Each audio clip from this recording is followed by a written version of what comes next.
Are you serious? You gotta be kidding me. They counted that? Phil Kessel. Like, there's clearly contact. The net is off. Oh, Kessel. Like, this is just their luck. Honestly, this is just their luck. Oh, Phil Kessel. Just stop saying that.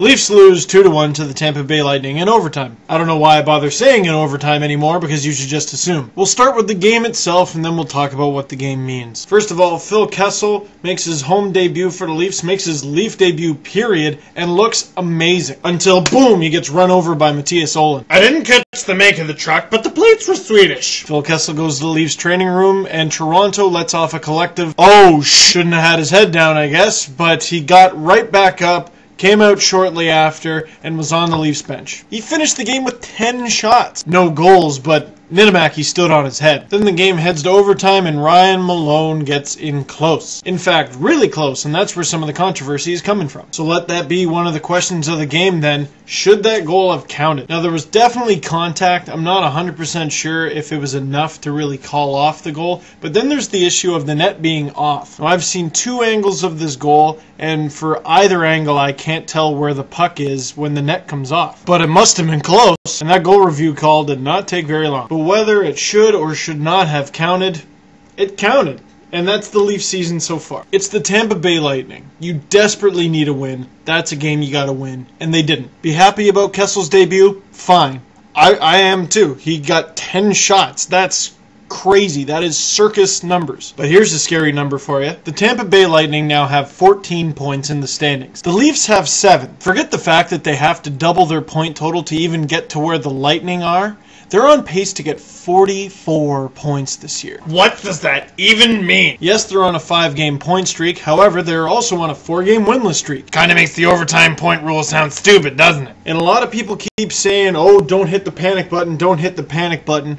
Well, next game is the 14th game of the season, and if the Leafs lose, especially in regulation, to the train wreck that is the Carolina Hurricanes, panic button. Now, I'm not saying trade Caberlet or something groundbreaking like that, but benchings, call-ups, waivers, anything, unless you're content on finishing in last and giving the Bruins a lottery pick. Dude, you're so negative. Talk about the positives. Okay, fine. Caberlet was named NHL Player of the Week this week, and I can't remember the last time a Leaf was named the Player of the Week. Yeah, keep going. Okay, Gustafsson absolutely stood on his head, and it looks like the Leafs finally have a stable #1 goaltender. Okay, Gustafsson absolutely stood on his head, and it looks like the Leafs finally have a stable #1 goaltender. Come on, one more.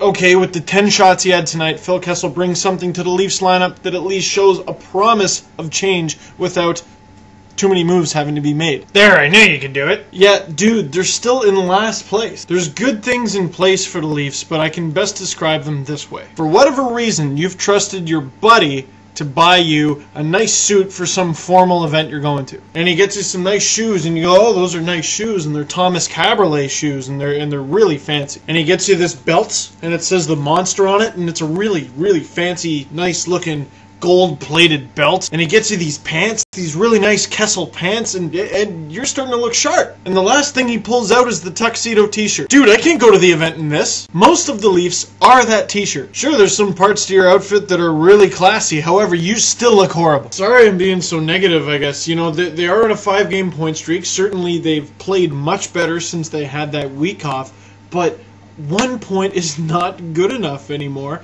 if you think this team is going to make the playoffs, which most of Leafs Nation, I think, does not think that. So let's start with the questions. Do you think this team is actually going to make the playoffs somehow? What did you think about that controversial goal at the end of the game? What do you think about Thomas Caberlet being named NHL Player of the Week? And what did you think about Phil Kessel's Leafs debut? Now, I do have a little bit of good news. Yeah, I guess it's good for you. Dude, just shut up and let me have my moment. I am less than 500 views away from having 1 million all-time views. Which, it just boggles my mind. And thank you guys so much for sticking with me through the good times and bad. And considering I haven't made a Leafs playoff video yet, we're gonna stick with the bad. Or when my computer blows up, I had someone come take a look at it yesterday. They're working on it. You guys rock, and that's all I can really say. And hopefully I get the computer back this week and I can make a better million-view video for for you. Peace for now. Next game is Leafs versus the Hurricanes. They're tied for dead last in the NHL, except the Hurricanes have more wins. And if you need a panic button, their jerseys are bright red. Later.